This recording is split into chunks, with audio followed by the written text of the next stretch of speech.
Class 7th की math exercise 8.1 का question 6 करेंगे बच्चों। ठीक है, तो क्वेश्चन 6 बच्चों हम देखते हैं कि हमारा क्या है कि यहाँ लिखा है कि ये निम्नलिखित में से कौन से युग्म एक ही परिमेय संख्या को निरूपित करते हैं। ठीक है, क्वेश्चन कह रहा है कि इनमें से कौन से युग्म है बच्चों जो एक ही परिमेय संख्या को निरूपित करता है, मतलब एक ही परिमेय संख्या को प्रदर्शित करता है।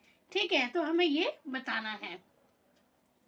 तो बच्चों देखिए, सबसे पहले ना हम क्या करेंगे, जो 7/21 है ना हमारा, इसका हम सरलतम रूप निकालेंगे और सरलतम रूप को ही मानक रूप भी कहते हैं। जैसे कि एग्जाम्पल के लिए समझिए, हमारे पास ये 4/6 है। ठीक है, हमारे पास ये परिमेय संख्या है 4/6। अब 4/6 ये हमारा मानक रूप नहीं है। ठीक है, जब हम इसका बिल्कुल सूक्ष्म रूप ले आएंगे यहाँ पर, तब और वो ना आगे कटेगा नहीं, तब जाके हमारा वो मानक रूप होगा। देखिए, जैसे कि 2 दूनी 4 और 2 दिए 6। अब ये 2/3 हमारा आ गया। अब ये आगे ये नहीं कटेंगे, ये दोनों संख्या ऐसी है जो एक ही टेबल में नहीं आते हैं। तो जो 4/6 का जो सरलतम रूप था वो हमारा आया है 2/3, और इस सरलतम रूप को ही हम मानक रूप भी कहते हैं। ठीक है बच्चों, आपके इस चैप्टर में मानक शब्द आपको पढ़ने को मिलेगा कि मानक रूप में बदलिए। तो मानक रूप का मतलब ही होता है सरलतम रूप। ठीक है, किसी भी परिमेय संख्या का सरलतम रूप। जैसे कि मैं आपके यहाँ देखिए 4, ये जैसे मान लीजिए यहाँ पे हमारा 16 हो गया और ये 20 हो गया। ठीक है, अब मुझे इसको सरलतम रूप में बदलना है। तो 4 चौक 16 और 4 पंजे 20। अब मेरा यहाँ पे आ गया 4/5। अब 4/5 ये हमारी ऐसी संख्या है जो दोनों एक ही टेबल में नहीं आएंगी। ठीक है, ये एक ही टेबल से नहीं कटेंगे, तो ये हमारा क्या हो गया, सरलतम रूप हो गया 16/20 का, और इसी को ही हम मानक रूप भी कहते हैं। तो चलिए बच्चों, इस क्वेश्चन को हम आगे समझते हैं। ठीक है, देखिए हमारा यह फर्स्ट है -7/21। ठीक है, अब इसका हम सरलतम रूप निकालेंगे, मतलब कि मानक रूप। तो देखिए इसका सरलतम रूप कितना आएगा, 7 एकम 7 और 7 या 21। अगर मैं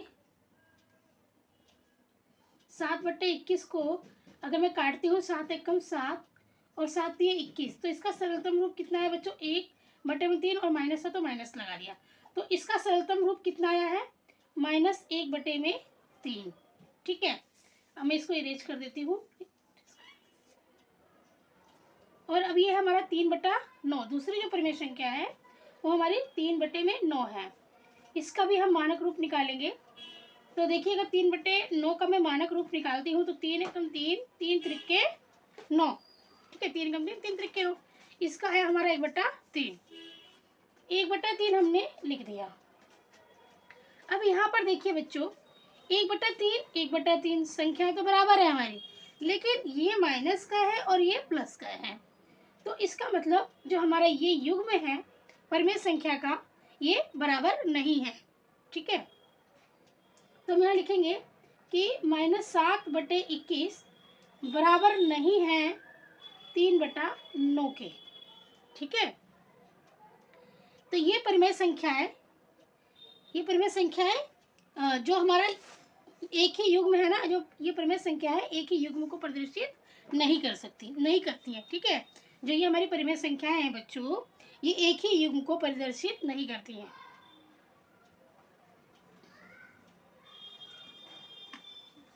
अगर ये बराबर होता तो ये एक ही युग्म को प्रदर्शित करती हैं। ठीक है, अब हमारा सेकंड वाला है जो है वह है -16/20।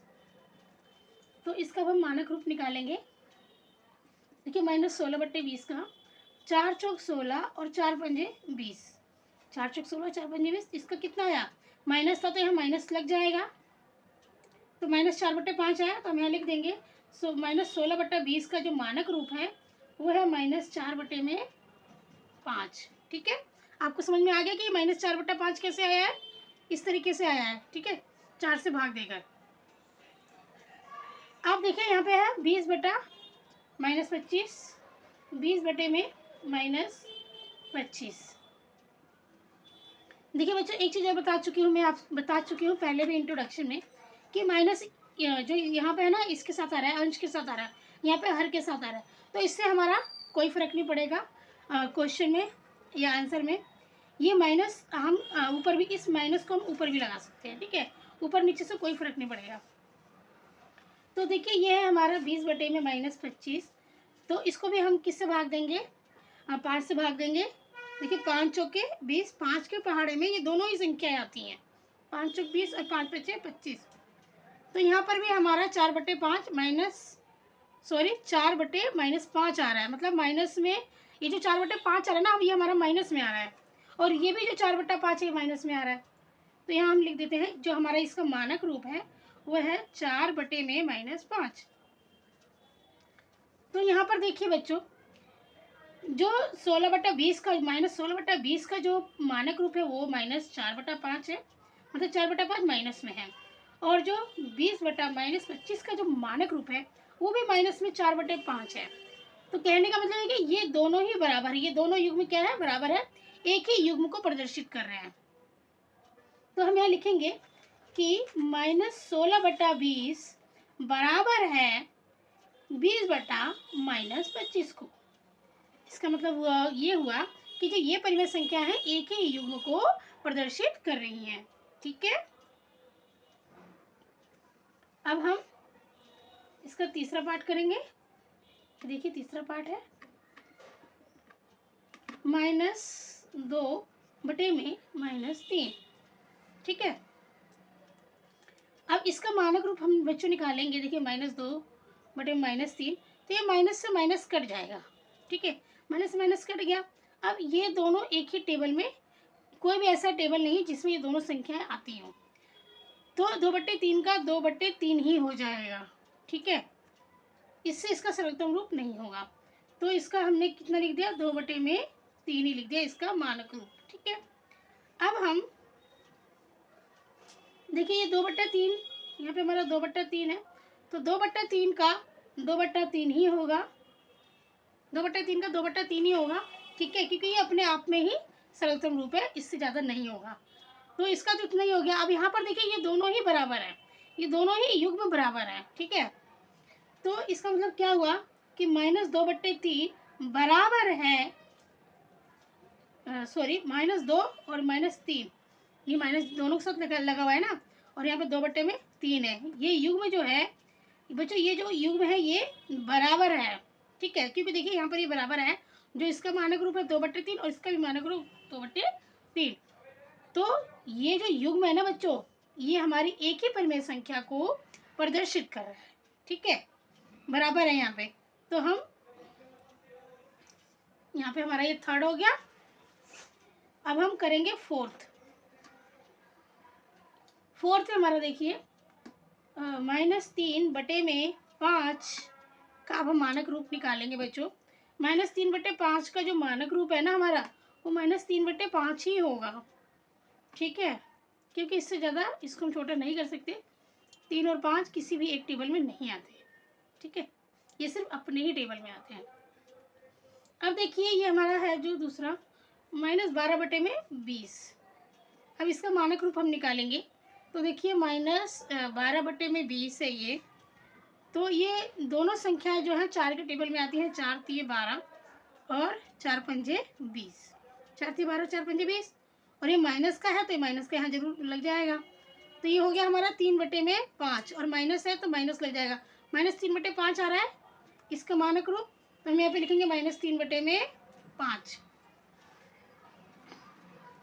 अब देखिए बच्चों यहाँ पे ये दोनों बराबर आ गए इधर। ठीक है, दोनों का ही मानक रूप, जो इन दोनों का मानक रूप है वो सेम है। ठीक है, तो ये दोनों जो युग्म है ना ये बराबर है। ठीक है, हम यहाँ लिखेंगे -3/5 बराबर है -12/20 के। तो तो जो ये युग्म है बच्चों, एक ही परिमेय संख्या को क्या कर रहे हैं, निरूपित कर रहे हैं, ठीक है, प्रदर्शित कर रहे हैं। अब है हमारा फिफ्थ है ये, देखिए ये हमारा -8 हो गया और बटे में -5। इसका मानक रूप अगर हम निकालते हैं, यहाँ पे माइनस नहीं है बच्चों क्वेश्चन में, ऊपर माइनस नहीं, नीचे माइनस है, ठीक है।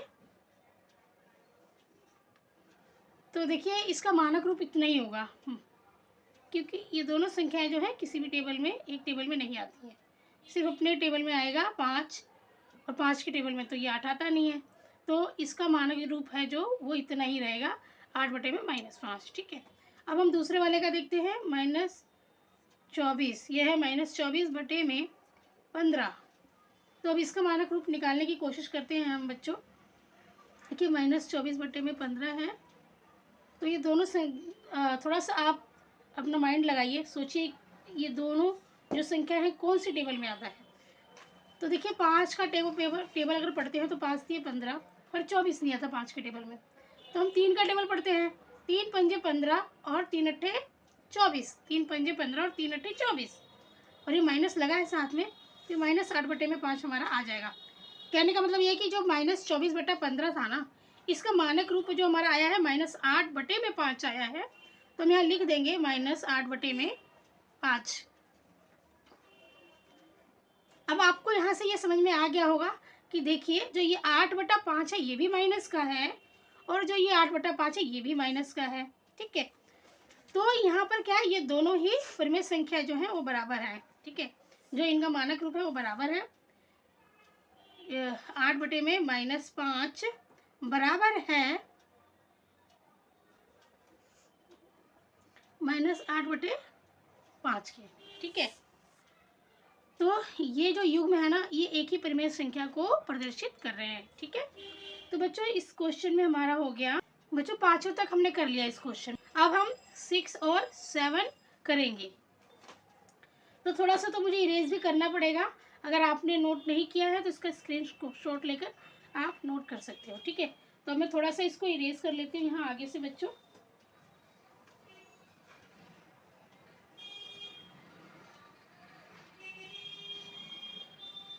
ठीक है, तो मैं यहाँ पे इसका 6 जो पॉइंट है वो करा देती हूँ, ठीक है। 6 पॉइंट जो है इसका 1 बटे में 3 है, 1 बटे 3 का जो मानक रूप है वो 1 बटा 3 ही होगा, ठीक है। अब यहाँ पे 1 बटे 9 है, -1 बटे में 9, -1 बटे में 9 है, ठीक है। तो -1 बटे 9 का भी मानक रूप जो है बच्चों -1 बटे में 9 ही होगा, ठीक है। -1 बटे 9 का जो मानक रूप है वो -1 बटे 9 ही होगा। तो यहाँ पर देखिए इन दोनों के जो मानक रूप है ना वो बराबर नहीं है, ठीक है। इसका 1 बटे 3 है, इसका -1 बटे 9 है, तो ये बराबर नहीं है। तो हम यहाँ पे लिख देंगे कि 1 बटे 3 बराबर नहीं है -1 बटे 9 के, ठीक है। तो ये जो युग्म है एक ही परिमेय संख्या को प्रदर्शित नहीं कर रहे हैं, ठीक है बच्चों। अब हमारा लास्ट रह गया है 7 पॉइंट। इसमें देखिए ये हमारा है ये क्वेश्चन, परिमेय संख्या हमारी है -5 बटे में -9, ठीक है, -5 बटे में -9। तो जो इसका मानक रूप है वो हमारा आ जाएगा 5 बटे में 9, क्योंकि इस माइनस से ये माइनस कट जाएगा तो 5 बटा 9 ही बचेगा हमारे पास, ठीक है। अब जो दूसरी संख्या हमारी है 5 बटे में -9 है, तो देखिए यहाँ पर एक ही माइनस है बच्चों, ठीक है। तो हमारा यहाँ पे आएगा इसका मानक रूप इतना ही आ जाएगा, ठीक है, 5 बटे में -9। अब यहाँ पर देखिए ये 5 बटा 9 है, 5 बटा 9 है, ये संख्याएं तो बराबर है, लेकिन ये प्लस का 5 बटा 9 है और ये माइनस का 5 बटा 9 है। तो इसका मतलब क्या हुआ कि जो ये युग्म है बच्चों वो मतलब एक ही परिमेय संख्या के युग्म को प्रदर्शित नहीं करते हैं, ठीक है। तो हम लिखेंगे कि -5 बटे में -9 बराबर नहीं है 5 बटे में -9 के, ठीक है। तो ये क्वेश्चन हमारा 6 जो है वो पूरा कंप्लीट हो गया, 1 से लेकर 8 पार्ट जो इसके 6 में इसके 6 में 8 पार्ट दिए हुए हैं इस क्वेश्चन के 6 के। तो ये हमारा पूरा कंप्लीट हो गया बच्चों इस वीडियो में, ठीक है। तो उम्मीद करती हूँ कि आपको इसके आंसर सारे अच्छे से समझ में आ गए होंगे, क्योंकि उतना ज़्यादा डिफ़िकल्ट क्वेश्चन नहीं है, ठीक है। और फिर भी कहीं भी आपको प्रॉब्लम लगती है तो वीडियो को रिपीट करके देखिए, आपको ज़रूर अच्छे से समझ में आ जाएगा। तो बच्चों अगर वीडियो अच्छी लगी है, क्वेश्चन समझ में आया है, तो प्लीज़ वीडियो को लाइक कीजिए, और चैनल पे नए हैं तो सब्सक्राइब करके बेल आइकन पे प्रेस कर दीजिए, ठीक है, ताकि जब भी वीडियो अपलोड करती हूँ तो सबसे पहले उसका नोटिफिकेशन आपको पहुँच जाए। तो प्लीज़ बच्चों वीडियो समय की वैल्यू को समझते हुए वीडियो को लाइक ज़रूर कीजिएगा, क्योंकि मतलब समय तो लगता ही है ना, हमारा टाइम तो लग रहा है वीडियो बनाने में। तो प्लीज़ नहीं कुछ अगर आप और आपका तो कुछ भी नहीं जा रहा लाइक करने में, सब्सक्राइब करने में कोई चार्ज नहीं है, ये तो फ्री ऑफ कॉस्ट है। तो प्लीज़ वीडियो को लाइक ज़रूर कीजिएगा।